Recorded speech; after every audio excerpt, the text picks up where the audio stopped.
face. Police arrested 27-year-old Jason Sheridan late 2 nights ago on suspicion of DUI after he crashed through a fence and slamming into the Clay Street home. A woman who was in the car was also hurt and taken to a hospital. Riverside is losing an Olympic figure skating coach. The Orange County resident reports that Tammy Gambill is moving her training efforts to Colorado Springs. The world-class coach says the Rocky Mountain locale offers more support resources at the U.S. Olympic Training Center than she can find in Southern California. She's operated out of Riverside for 2 decades. Your forecast today, 88 degrees in Riverside, cooling off to 55 degrees tonight, then heating right back up to 78 degrees tomorrow. With the Inland News Update, I'm Blake Trolley.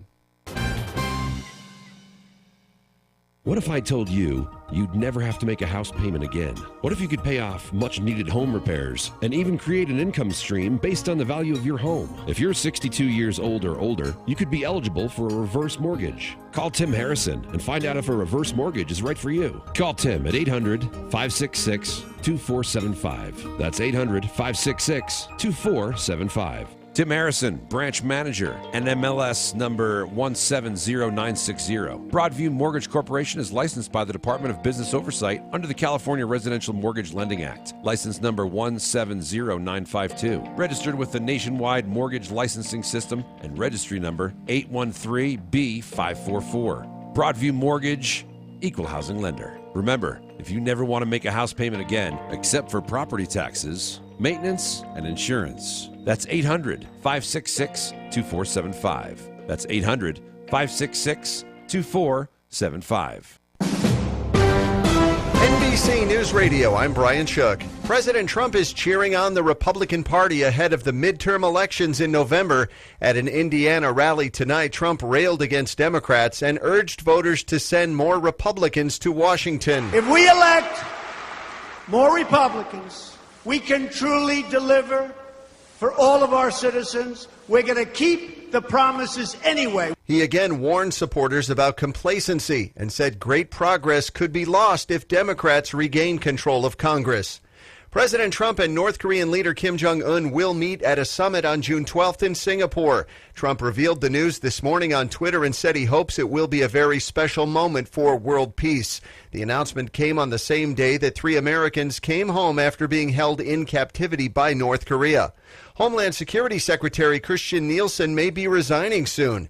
According to the New York Times, Nielsen has drafted a resignation letter but has not submitted it yet.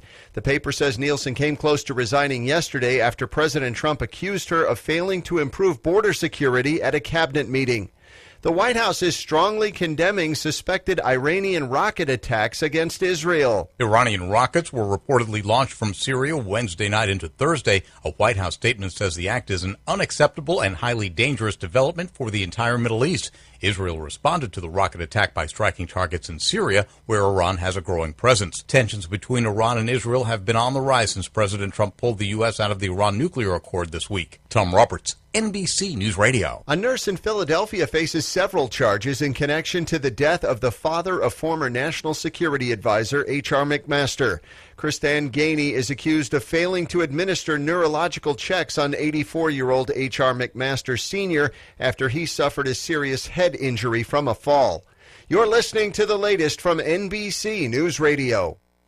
A to Z Bus Sales Incorporated remind everyone that one of the keys to locating missing children is getting current information into the hands of the proper authorities. Keep recent photos and always remember what they are wearing. Have your child fingerprinted at an early age because kids change, but fingerprints don't. This reminder from A to Z Bus Sales Incorporated, locally owned and operated and proudly serving our community for over 40 years. Give them a call today, 800-437-5522. That's A to Z Bus Sales Incorporated, on the air because they care.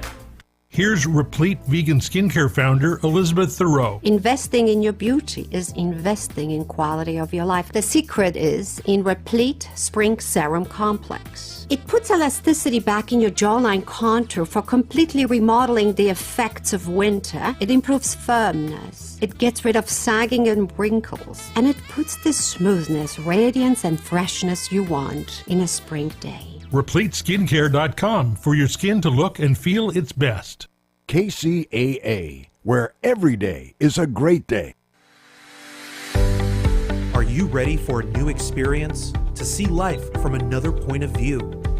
New hope, new expression, new joy. This is your radio hour. Welcome to Viewpoint with Father John.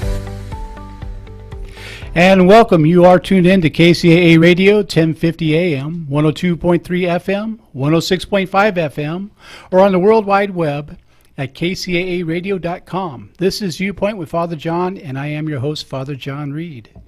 By the way, you can follow this show on Facebook at Viewpoint with Father John, or you can go to our website at viewpointwithfatherjohn.com.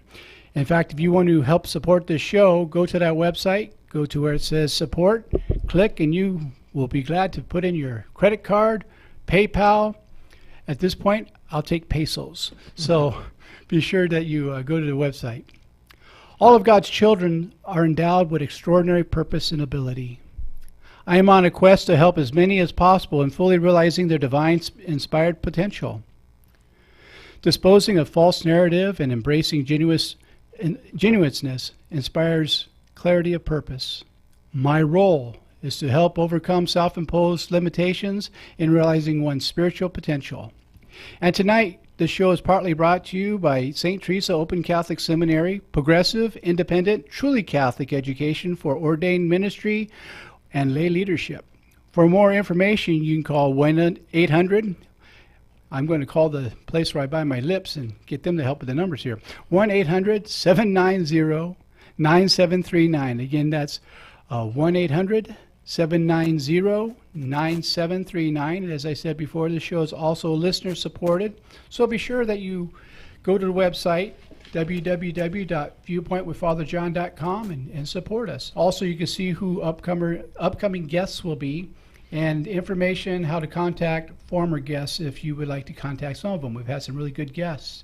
And tonight, we're going to have a lot of fun. I have a dear friend with me. We've done workshops together, and she's kind of told me when I'm really kind of full of baloney, and she's good at letting me know that.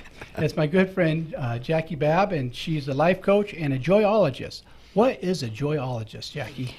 Well, actually, the name came as a joke. I had the nickname of Happy Jackie for many years. Happy Jackie, Happy Jackie. And then one person came up to me and said, well, let's call Jackie the joyologist. And the phrase actually came from a Saturday Night Live skit where the lady was a joyologist, and every time they would say something to her, she would say, I love it, I love it, I love it, I love it. And then he said, well, that sounds a lot like Jackie. So I even have business cards that say Jackie the joyologist. Oh, I like that. That sounds like a lot of fun. Good deal. Well, what we do on this show quite a bit is we have people come on here, and for our regular listeners, you know a little bit about this. We share a little bit about our journey, how we got to where we are, our spiritual journey, but also why is it we do what we do here, and we explain a little bit what it is we do here. And we've had a few of our common friends on here. And I have to tell you, Jackie and I have done some workshops in the past. We did a wonderful meditation workshop. And you know it's a good meditation workshop when people stay awake through the whole meditation. That's a good sign of it. We've done workshops on relationships and different things, and we'll probably do some more workshops in the future. So you're a life coach. Tell us a little bit about that. Well, actually, my journey has been quite eventful and quite extraordinary. I started out in the business world, and I was in banking for 20 years. And then I got married, and I went into business with him as a tax consultant, and I had 9 months off, and I didn't quite know what to do with it, so I thought, well, I'll go back to school. And I actually got my master's degree in psychology. And then I thought, that's not the road I really want to go on. I wanted to do something uplifting. I wanted to reach individuals on a more spiritual plane. Right. And so I actually got certified as a holistic life coach. And that has really done well with me because I can have a broader range of how I can help an individual doing anything from their spirituality, making sure blocks in their life get broken open, and then the joyologist teaching people and guiding people on how to have happy lives, because we're so blocked on so many things. Like you said, the potential. We really don't know the gifts we have been given, and sometimes there's blocks there, and I unlock the blocks. That's great. You know, you talked about being in the banking industry, and my beloved Gabby O'Hare accused me of being a bank robber at one time because I took some money from her piggy bank, and so I'm a banker of sorts myself. Right. You know, you talked about the opening up of potentials, and one of my favorite authors, and I believe you read him as well, is Richard Rohr. Yes. And Richard Rohr talks a great deal about the two things that break open our heart is either great suffering or great love. And for me, I found that to be very true in life. And usually something has driven me to my knees, and then afterwards, someone is put into my life that is very loving. Different people have been spiritual directors for me, and they help open my heart even greater. Those are the two things that are able to get past my ego. One of them was your husband, Don. He did a lot for me as a spiritual director and a wonderful man, and helped many people.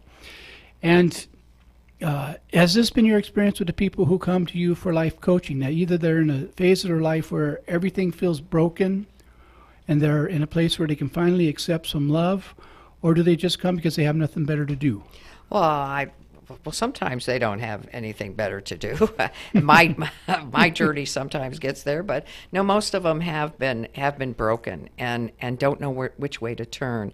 And I try to let them know that it is through our brokenness that the light can come in, and that opening it up is to receive love. A lot of us can give love, but it's the receiving of love that we don't know how to handle. Right. Because we are so broken and we don't know how to let the light in. And so when we get someone who is able to slowly break down the walls, the barriers we put up to the world, the masks we put on to other people so we don't become vulnerable, and we're able to slowly break those down, and the light comes in, and you see the person just blossom. It's amazing. And they learn to do that for other people. One of the things I wrote in my book, Close Your Eyes So You Can See Me, which I ticked off some people who are into pop psychology because they have this saying, you can't love other people till you love yourself, which I find to be absolutely opposite. Like everything else in life, I found it's by loving other people that I come to love myself. And the people who have mirrored the greatest spirituality to me have been those people who've gone through that process, that they got over trying to learn to love themselves. They got into loving other people, and when they weren't looking, they discovered they loved themselves in a very healthy, non-egoistic way. And I think that's a very important thing to discover. Now, one of the things I've experienced, particularly as a priest, and I know it sometimes sounds funny coming from a priest, and I know that you're ordained clergy as well, is that a lot of people come to me because they have a lot of God issues, a lot of shame and guilt issues.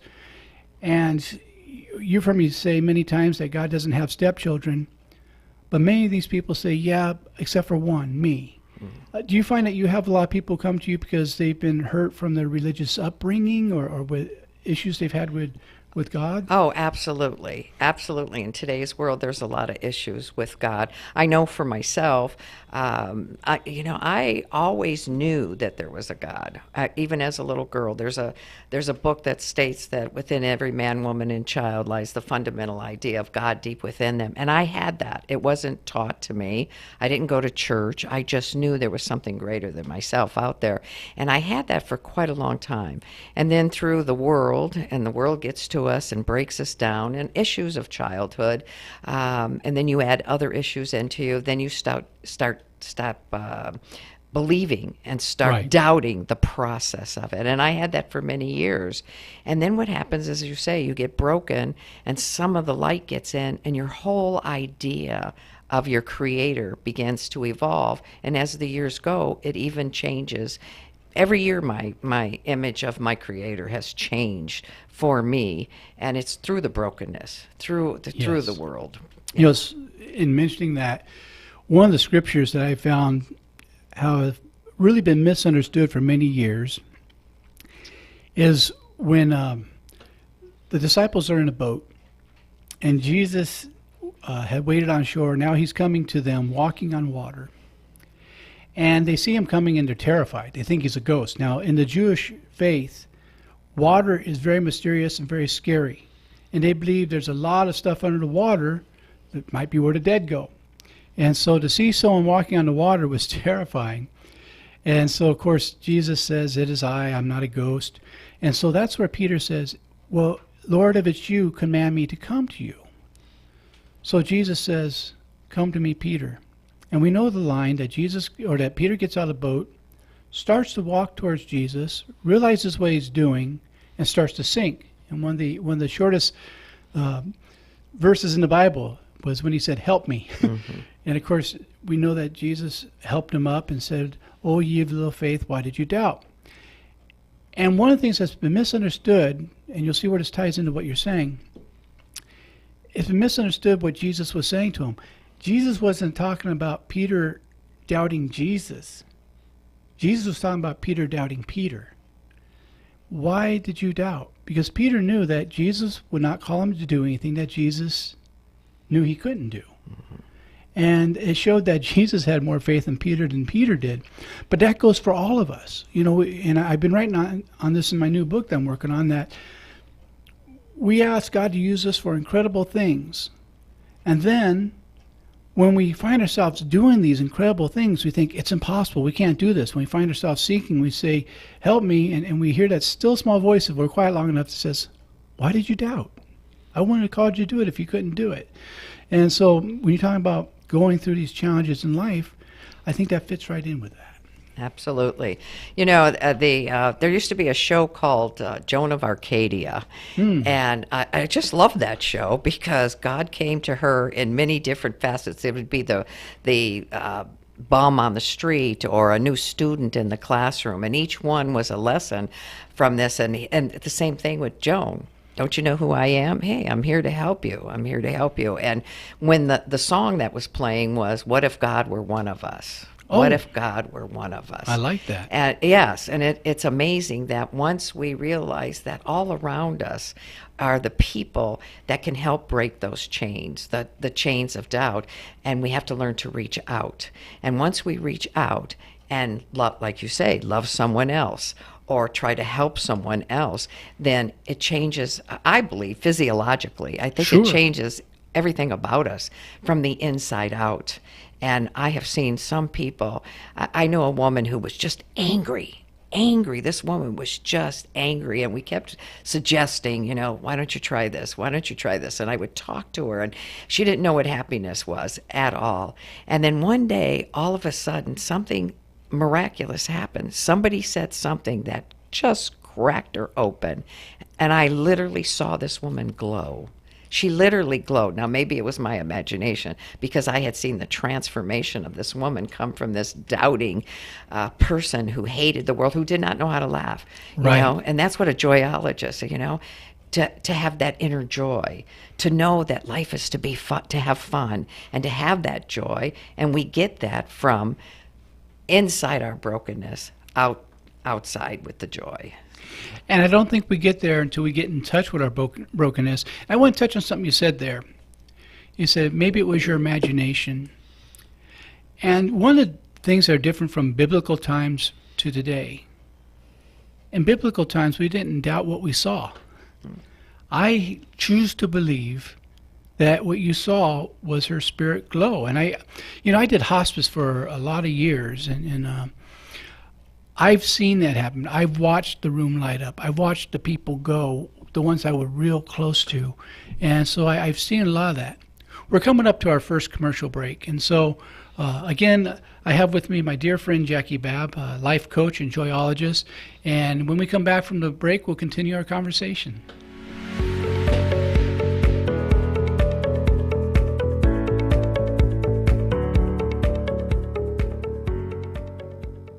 KCAA Loma Linda, 1050 AM, K292FQ Riverside, and K293CF Moreno Valley. I'm so tired of the buffering on my smartphone. I'm so over it. Next. Right? I am so over it. Next. A radio? Next. No buffering, just your favorite local radio station? Next Radio uses the FM tuner that is already built into your phone, so you can listen to your favorite stations on the go. Because Next Radio uses the FM tuner already built into your smartphone, it saves on data and battery usage. When compared to streaming audio, Next Radio uses less than 1/10 of your data, and your battery will last 3 times longer. Next Radio. It's FM radio on your smartphone. Introducing a radio inside your cell phone. Listen to all kinds of local radio stations, including KCAA 106.5 Yucaipa and 102.3 Riverside on Next Radio. Download the free Next Radio app today. 100% free, 100% fun, 0% buffering. Stop the buffer and listen to KCAA. The loss of a loved one is one of the most challenging experiences in a person's life. It's hard to know where to turn to make your loved one's final arrangements. Jesse Ruiz at Personal Funeral Planning in Ontario will treat you and your loved one with the respect you deserve.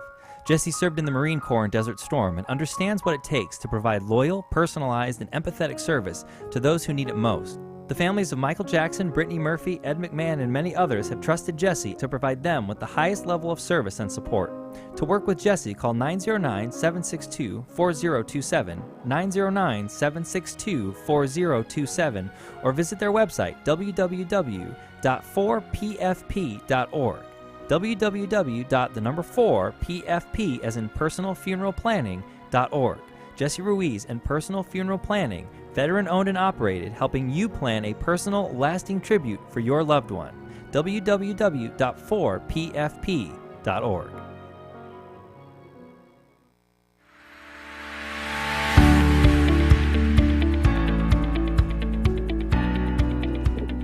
And welcome back. You are tuned to KCAA Radio, 1050 AM, 102.3 FM, 106.5 FM. We're on the World Wide Web at kcaaradio.com. This is Viewpoint with Father John, and I am your host, Father John Reed. My guest tonight is none other but the very great Jackie Babb, life coach and joyologist, and all-around good friend. Thank you. And Jackie, it really is a lot of fun having you here. And, you know, we've gotten to watch a lot of people that we love go through crisis in life and then come out on the other side and discover that there was life where they didn't know there was life before. And I had a friend that used to say that crisis time is awakening time because we have to find new answers to old situations. What has your experience with that been? Well, you know, on my life journey, I always talk about these happenings in our lives that in a split second, your life is never going to be the same. Right. That you are going on a road and all of a sudden a crisis will happen, something so unpredictable and painful that who you were meant to be or who you could be is changed in an instant. And I've had several of those, you know, with the passing of my husband. Right. You know, we had 18 years of an incredible marriage, and you know, I was back on my footing, and we just had great joy and great adventures. We went cross country 6 times, and we did a lot of things, and he died very suddenly. Yes. And in a moment, my life was never going to be the same. And I thought, what am I going to do? How am I going to do this? And then what came to me was, I just continue on the journey, trust that if I continue to do the next indicated thing, the staying in the moment, being of service, helping others, doing what God would have me do for that moment, everything would show itself to me. Yes. And I would be exactly what God would want me to be in that moment. And it has been true my whole life. You know, I'm not a young person, you know, I'm 68. I'm not even ashamed to say it. But you know, I've had a lot of lifetimes in my lifetime, all drastically changed from in a split second. Jackie, as that person was at that moment, was changed forever. And each time, it's amazing how my path towards my Creator began to change. Sometimes it went negative. Sometimes it went, there is no God.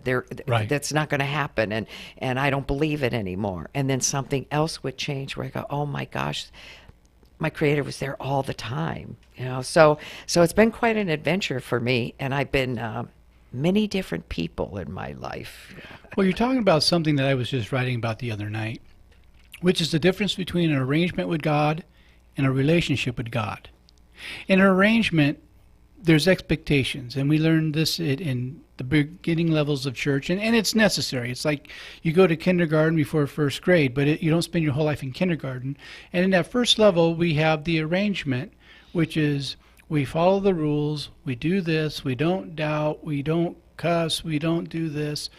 And And for that, we know we go to heaven. It's really an exit plan. Mm-hmm. And that's an okay place to start. But then when you learn that you have a thing called doubt, when you run across fear, when you have lack of faith, and then you have people in the clergy saying you're being disloyal to God, that really sets up some bad situations and really bad self-images, and it creates a separation between us and our God. And that's where we have to graduate to the next grade, which takes us more into relationship. And in a relationship, you can have doubt. In a relationship, you can ask questions. In a relationship, you can disagree. Yes. And know that you're loved through all of it. And it's amazing how when we go to that second level of relationship, we start noticing the angels around us, the people that are put into our lives. Some people call them Eskimos.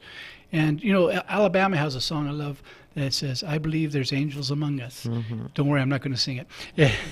Well, maybe either. a little bit. Maybe a little bit of it. But anyhow, but the idea of noticing these angels, when you were going through the thick of it, when Don died,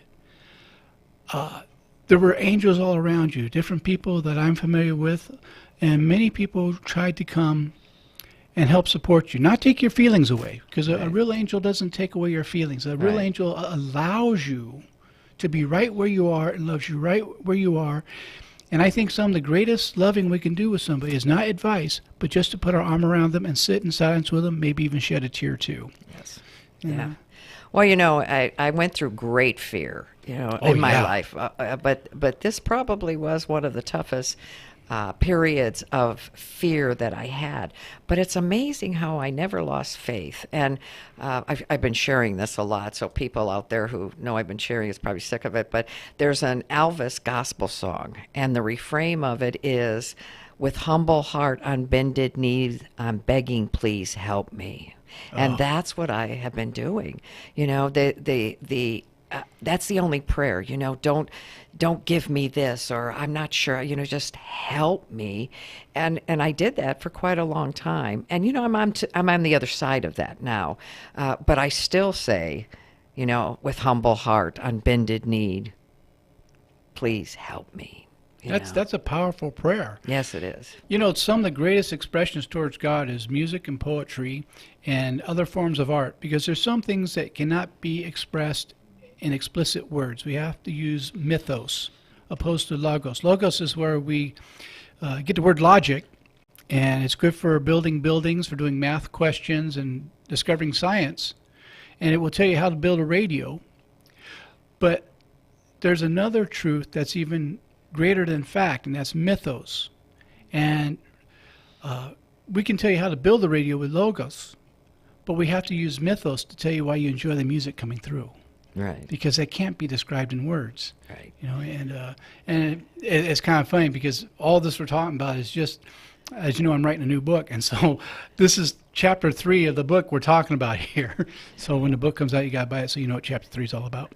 Well, you know, I've always said that love is not an emotion, it's an experience. Gratitude is an experience. God is an experience.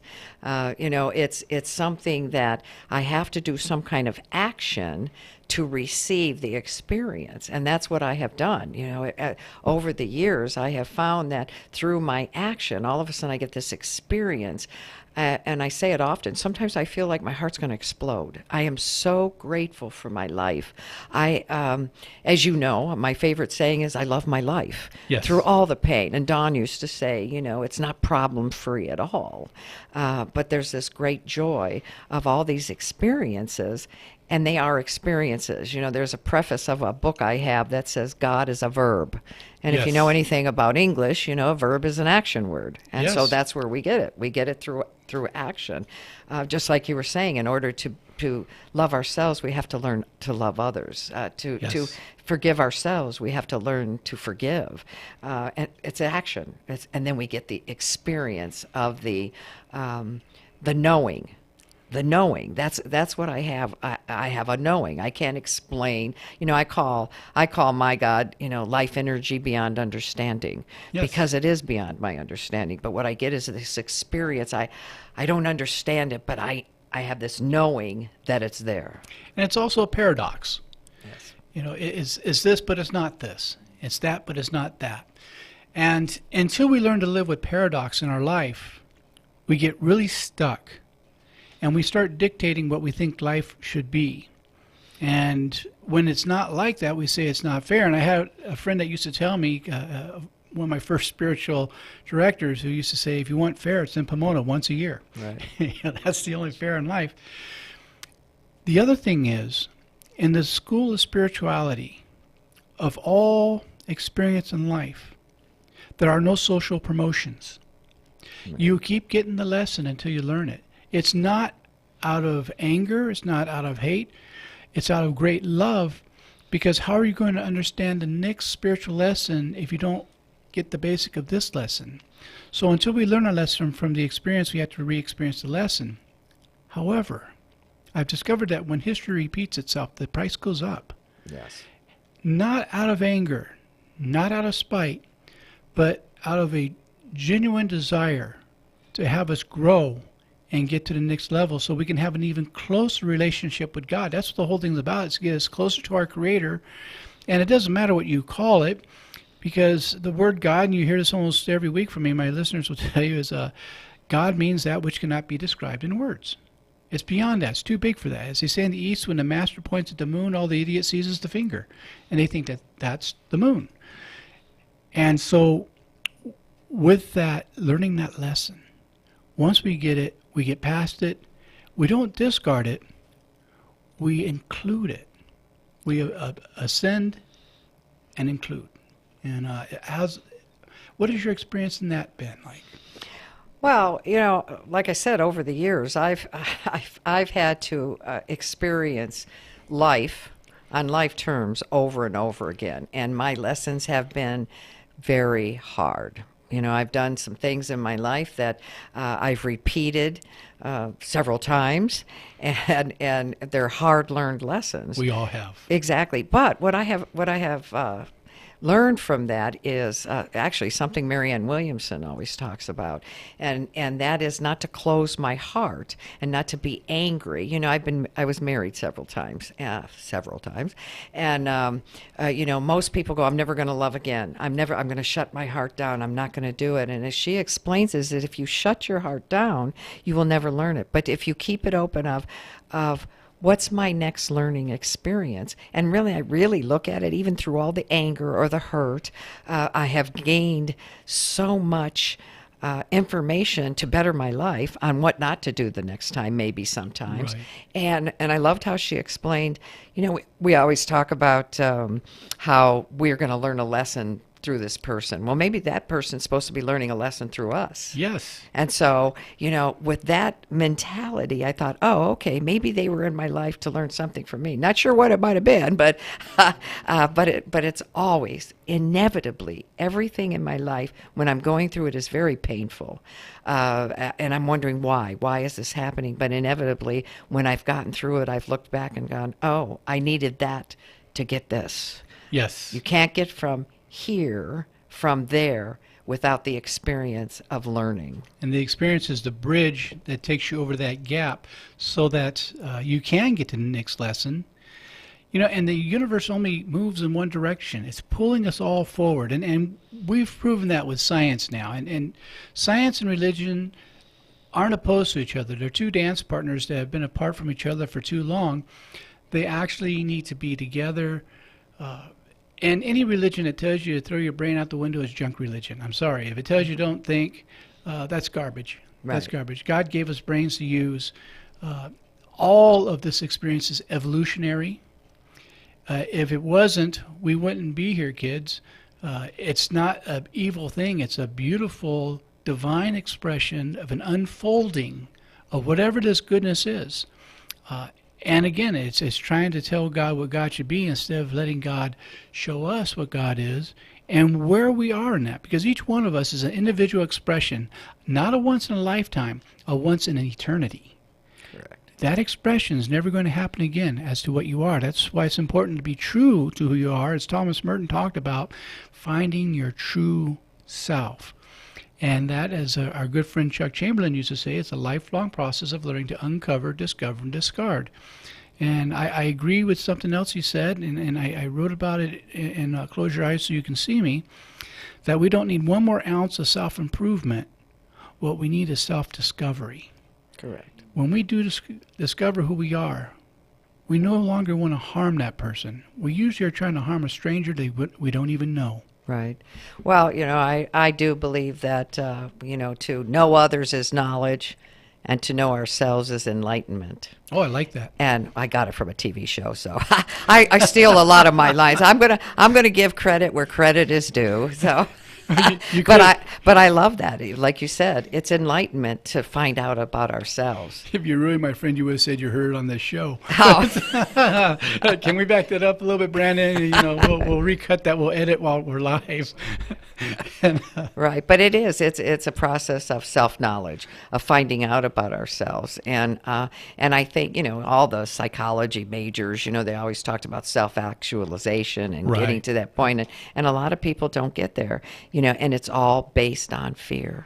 Right. Fear blocks us from getting to our full potential and from being what God would have us be. And, if we could get past that fear and just, like Nike, just do it. But we have to have people to guide us to do that. Right. It's not meant to be done by yourself. Exactly.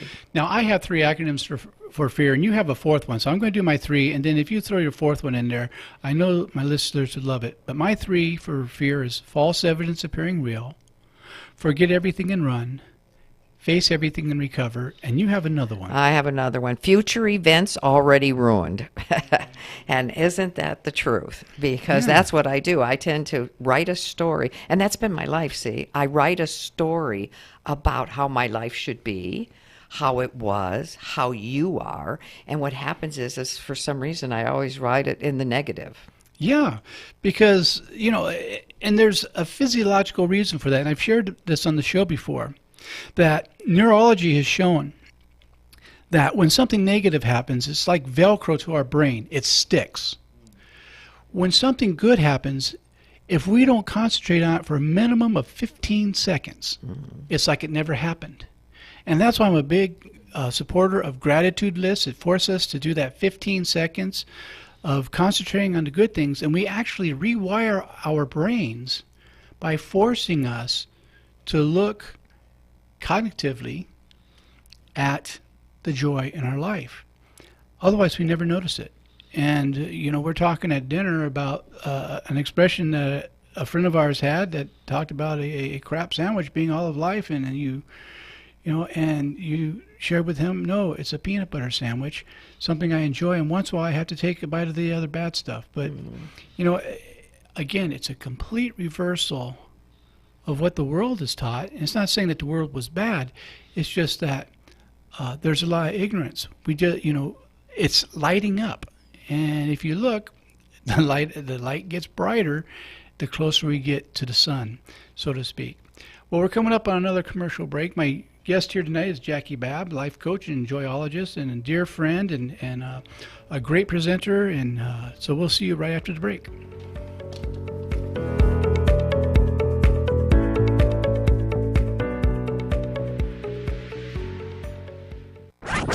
The other stations claim to be local. Yeah, right. KCAA Radio, the only true local radio station on your radio dial. The loss of a loved one is one of the most challenging experiences in a person's life. It's hard to know where to turn to make your loved one's final arrangements. Jesse Ruiz at Personal Funeral Planning in Ontario will treat you and your loved one with the respect you deserve. Jesse served in the Marine Corps in Desert Storm and understands what it takes to provide loyal, personalized, and empathetic service to those who need it most. The families of Michael Jackson, Brittany Murphy, Ed McMahon, and many others have trusted Jesse to provide them with the highest level of service and support. To work with Jesse, call 909-762-4027, 909-762-4027, or visit their website, www.4pfp.org. www.4pfp as in personalfuneralplanning.org. Jesse Ruiz and Personal Funeral Planning, veteran owned and operated, helping you plan a personal, lasting tribute for your loved one. www.4pfp.org. Are your bones and joints as strong and as healthy as you would like? Quantum Nutrition Labs has 2 key supplements for you. Bone and Joint Support promotes healthy bones, joint function, and connective tissue. And our D3 Gold is essential for bone growth, mineralization, and the absorption of calcium. For a limited time, buy 2 bottles, get the third one free. Call 888-588-7578. That's 888-588-7578. Or visit us online at qnlabs.com. That's qnlabs.com. Hi, I'm Dr. Bob Marshall, PhD, host of Healthline. Tune in to get your questions answered and hear the latest breakthrough information for you and your family. Our product line, Quantum Nutrition Labs, delivers what others only promise, nutrition that really works.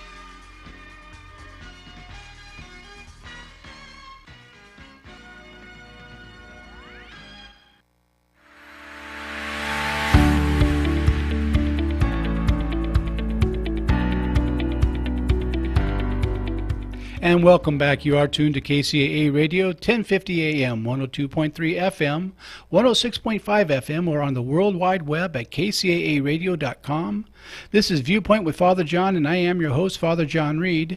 As a reminder, tonight's program is brought to you in part by St. Teresa Open Catholic Seminary, progressive, independent, truly Catholic education for ordained ministry and lay leadership. For more information, you can call 1-800-790-9739. Again, that's 1-800-790-9735. And if you didn't have a pencil ready to go, you can go to our website at www.viewpointwithfatherjohn.com and just look for the advertisement for that.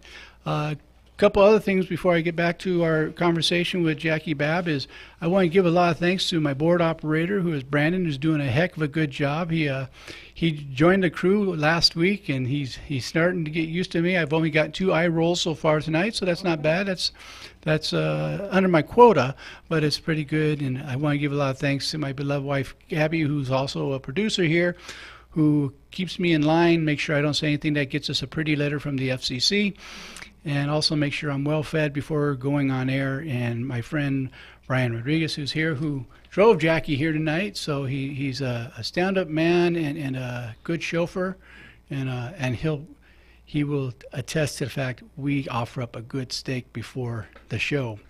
No offense to the vegans, I am a member of PETA, People Eating Tasty Animals, and yeah. I know I'm going to get a few letters on that. Go to www.viewpointwithfatherjohn.com and send it to my former host, Luke. Anyhow, so, Jackie, you're ordained, and how did that come about? Well, I'll tell you, talk about a journey and your potential and what you're supposed to be. I was actually living in Tucson at the time, and I was working at a bank, and I happened to visit a friend who had a massive heart attack, and I was giving her some hope and some conversation and just really getting to know her on one-on-one and getting her to know that it's going to be okay. And I was driving home, and if you've ever been to Tucson, you're driving and it's sunset and the sky is purple and pink and it's just beautiful. The mountains, again, it looked like a picture. And I was just so happy, and I was so in tune with God. I mean, I just felt that I experienced it. I was experiencing it. And all of a sudden, a voice as loud as I'm speaking right now said, "You are to become a minister." And I went, yes, that's it. That's what I'm supposed to be. I'm not supposed to be a banker. I'm supposed to be a minister. And I got all excited, and I thought, this is what I've wanted all my life. I love talking about my passion of spirituality and God. But by the time I got home, I had talked myself out of it, like you talk about. I had said, I kind of used some off-color language a lot. I actually didn't belong to a church. I had actually joined a few churches, but at that time I wasn't a member of any church. And by the time I got home, I talked myself out of it.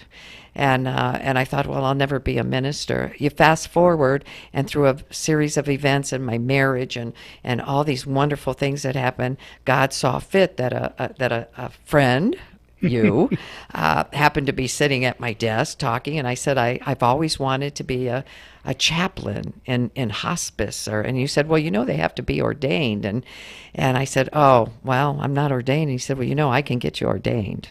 And you do have your master's, correct? Yes, I have my master's degree. From Chapman University. From Chapman University, yes. And went through the schooling, went through all the classes, and literally got ordained in the church. And my point on all this is that potential, if you keep doing the next right indicated thing in God's time. I want to tell you that was 15 years later from the point that I had her voice say, "You are to be a minister."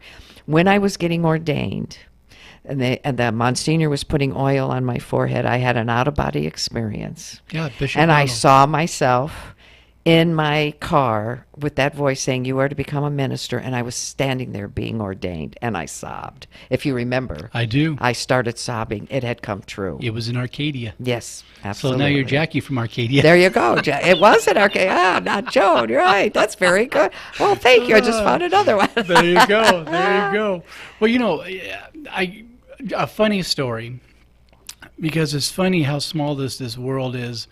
My former bishop, the Archbishop now with the Syriac Church, before he went into ministry, he was a banker. He was the president of Far West Savings, and it's been long enough that it's passed all the laws. They've all sunset on it. And you know that building in Los Angeles that has a big neon sign on top that says Jesus Saves? Yes. Well, when he was the president of Far West Savings, he hired a couple of kids from the local university to get up on the roof and put a canvas sign underneath it so it read, "Jesus Saves at Far West Savings." And the church didn't even notice it till it showed up on the front page of the LA Times, because somebody anonymously called the Times so they would go take a picture of it. They were furious. You know, be wary of religious people that have no sense of humor. And so they called him, and they were mad as could be. And he says, "Oh, shut up! I sent you a $2,000 donation." And he said to me, "This is in my early days of priesthood." He says, "You know, for that $2,000, I probably got $5 million of free publicity." There you go. He said, "Yeah, it was one of the greatest investments he ever made." And he says, "Everyone saw that front page in LA Times, and it cost me $2,000. Yeah. So I learned that if you're going to be a banker, which I never was, you have to be creative. Absolutely. And, you know, whatever work we're in is spiritual. Whether it's banking, whether it's working warehouse, whether it's priesthood, whether it's working a homeless shelter, whether it's working a kennel. Everything we do. Brother Lawrence said, do everything for the love of God. And if he was washing dishes, he washed dishes for the love of God. If he was sweeping the floor, he did it for the love of God. Don't make a separation between your work and God, because God is all in all through all. And that's what the omnis are about: omniscient, omnipotent, omniscience, and omnipotent, excuse me. And so with omnipotent, that's what I'm trying to say here. I'm having a little trouble with my lips tonight. When we get in touch with that, we realize that everything we've been looking for, we've been looking with. It's been inside us the whole time. It's like looking for your glasses when you're wearing them. You know, I think of a friend of mine who's a funeral director, and he's panicked. And he's talking to someone on the phone, and he says, I'm late. They say, well, what are you doing? He says, I can't find my phone.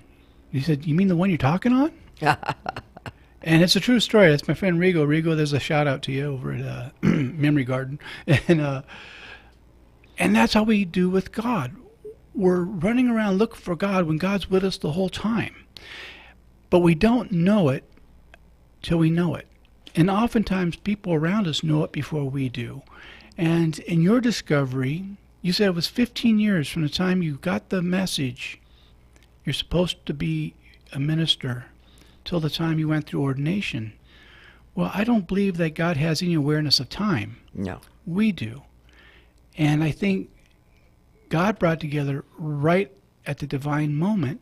And I've watched what you've done with it. You've been in the hands of Jesus, as we say in the Orthodox, and whatever your name is for it, you've been the Christ hands to reach out and touch others. Mother Teresa said, we're the only hands God has. Yes. Yes. Well, and I'm a firm believer in nothing that is meant for you will pass you by, as long as you know that. and can do the next indicated thing. And, somebody told me when I told them, they laughed at me because they said, you're going to go up to a pulpit and use the language you use? And I said, it was a joke, but I said, yeah, you're right. I probably can't be it. And she goes, well, Jackie, there are different ways to be a minister, and you're already there. You just don't know it. Right. Yeah. And that's it. We just don't know it yet. You're already there. We just don't know it. You're already loved. You just don't know it. That's right. But I do know nothing that is meant for you will ever pass you by. You do the next right indicated thing, Yeah. And it's all spiritual. My listeners have heard me say this many times, that being religious is oftentimes us trying to show God how good we are. Being spiritual is letting God show us how good God is and enjoying that love. And that expression never ends. And it's always a joyful experience for God to express through us in all matters. And there's an old Rumi poem that says, my Lord told me a joke one time, and seeing him smile was the greatest laughter and joy my heart has ever known. Just in hearing the beauty that God has to say, he, she, it doesn't matter. We got to listen to that still small voice, and we find out it's joyous, and God rejoices that God created us. That's the big narrative of the love poem Genesis, is we have a creator that creates and loves what it creates. You're correct. Yes. I was telling you that story about the Asian family that I went on my walk at dinner, and it was just that just goes to show that when you are aware of your surroundings. I went for a walk for quite a few years, and an Asian couple would pass me by, and they would just bow, and one day they said, how you do? How you do? And I said, fabulous. He goes, fabulous? What's this fabulous? You spell it for me, fabulous. And, over the years, it's amazing how we high-five each other. It's two cultures interacting just because you're aware of someone around you, that the beauty of, I was walking by a lake, the beauty of the lake, knowing that creation is there, and that life energy beyond understanding is all a part of that. And all of a sudden, we just became friends that all we say to each other is hi-fi and fabulous. Well, it goes back to what we were talking about at dinner, namaste. I recognize and salute the divinity in you. The divinity recognizes and salutes the divinity in you. And it's God meeting God. And every time, God's always pleased to see God's self through each one of us. You bet. And that's the joy of what life is. And it's a shame that sometimes people walk around and they don't realize the banquet of life. There's a story, and I'm sure you're familiar with this story. In fact, I know we've talked about it in the past, about this guy who dreamt that he died. And he's met by St. Peter, because that's what his religious beliefs taught him. And Peter says, I'm going to show you two rooms. You decide which one you should be in. One room we call heaven, the other we call hell. We're going to start with the room we call hell. And so they go into the room, and there's this beautiful table that's filled with the most beautiful, delicious food you could imagine. And all these people are sitting around the table, and they have these long forks and elbows that won't bend, and they're starving, and there's the gnashing of teeth, and there's suffering and groaning. Peter says, this is hell. Now I'm going to take you to the room that we call heaven. So they go into the next room, and it's the same scene. It's a table with just a delicious food, and the people with the long forks with the elbows that won't bend, but they're feeding each other and having a party. Mm-hmm. And that, to me, is the difference between heaven and hell, because it's not geographical. It is a state of being. And if you think I'm a heretic, read John Paul II. It says the same thing, and read the early church fathers and mothers. They all said the same thing. And so I'm well seated in saying that. It's actually scholastic to say that. So when we are selfish in life, we are creating our own hell. Not a place we're going to, a place that we travel. And when we feed the others and we allow them to feed us, we discover we've been in heaven the whole time. We just didn't know it. Yeah. It reminds me of a story real fast. I I was taking care of my friend's husband. He was passing away. He was in his last days of life, and he really couldn't do anything. And he was, all he could eat were chips, ice chips. Oh, nice. And we would crush the ice chips. Yeah. And this one day I'm feeding him his ice chips, and he smiled and he said, banquet. It's a banquet. And I thought, wow, he's thinking ice chips are a banquet. Yeah. And then one day I rolled him outside in his wheelchair, and he would just move his head and he would smile. And I go, what is it, Ron? What is it? And he goes, wind. And he'd point to his face, wind. And I go, the wind on your face? He said, yes. And I went out, I put him to bed one night, and I went outside. It was about 4 a.m, and something washed over me, and I just started sobbing. True story. And I said, God, don't ever let me forget the banquet and the wind against my face. Taught to me by someone who was passing away from this life to another, taught me a lesson that I will never forget until my dying day, that banquet of life. You know, when I did hospice chaplaincy, I truly believe that in their dying, it taught me much more about living, the importance of gratitude for the smallest things. I have a similar story. I had a patient that had throat cancer and couldn't taste. And, you know, when I went in as a chaplain, a lot of times I didn't go in there preaching with a Bible and stuff. I mean, if they wanted scripture, I gave them scripture. Don't get me wrong. I wasn't against it. But I was there more to make a connection, to help them settle whatever affairs they felt they needed to. And turns out he also loved the barbecue. And he started telling me about some of his recipes for marinade, and I would share some of mine. And every week we would do this. So I got together with the other team members. I said, why don't we throw Ray a barbecue? We'll use one of his recipes. He can have all the people he wants there. And we talked over with his wife, and we got the all of us kicked in, so it didn't cost Ray anything. We used one of his marinades. And he's eating, and I'm sitting across from him. He's in his easy chair. And suddenly I noticed tears come down his face. I said, Ray, what is it? He says, for the first time in 2 years, I can taste, and it's delicious. Well, needless to say, I cried all the way back to the hospice. That's what it's about. Love cuts through all things.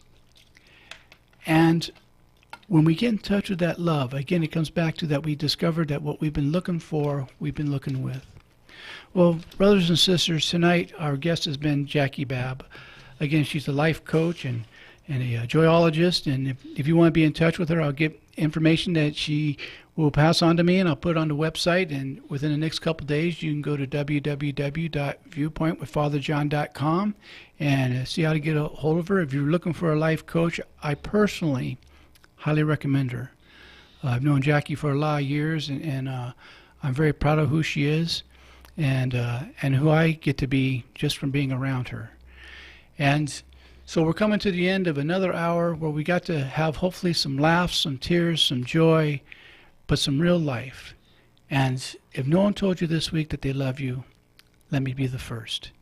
We'll see you next week, same bat time, same bat channel. God bless. Thank you.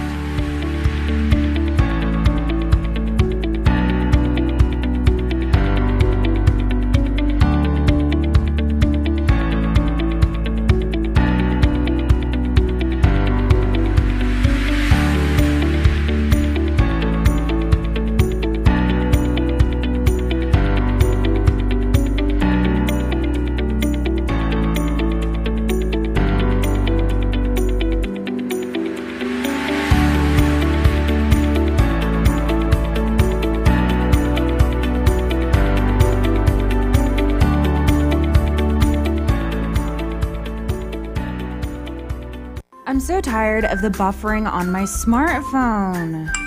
I'm so over it.